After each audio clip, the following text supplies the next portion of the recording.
This channel does not promote any violent, harmful, or illegal activities. All content provided by this channel is meant for an educational purpose only. নতুন নীতি এনে কয়েকদিন আগেই বিতর্কের মুখে পড়েছিল হোটেল চেইন কোম্পানি ওয়েও। 2025 সালের জন্য এবার সম্পূর্ণ প্রস্তুতি নিয়েছে তারা। মিরাটের অবিবাহিত দম্পতিদের প্রবেশ নিষিদ্ধ করার পর সংস্থাটি এবার আধ্যাত্মিক পর্যটনের প্রচারের দিকে এগিয়ে যাচ্ছে। আধ্যাত্মিক পর্যটনকে উৎসাহিত করার জন্য সংস্থাটি দেশের ধর্মীয় স্থানগুলিতে কয়েকশো হোটেল খোলার পরিকল্পনা করেছে।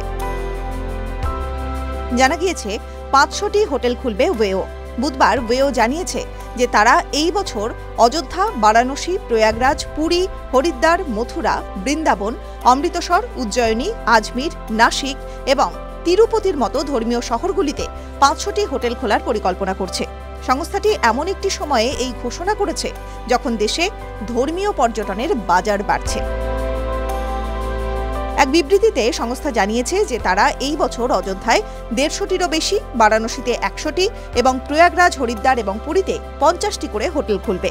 ওয়েও ইন্ডিয়ার সিইও বরুণ জৈন বলেন, ভক্ত এবং দর্শনার্থীদের জন্য উচ্চমানের ঘরের চাহিদা ক্রমাগত বাড়ছে। সেই কারণেই এই পরিকল্পনা করা হয়েছে। ধর্মীয় পর্যটনে বিপুল আয় হবে বলে আশা করছে সংস্থা। টিভি9 বাংলা ডিজিটাল।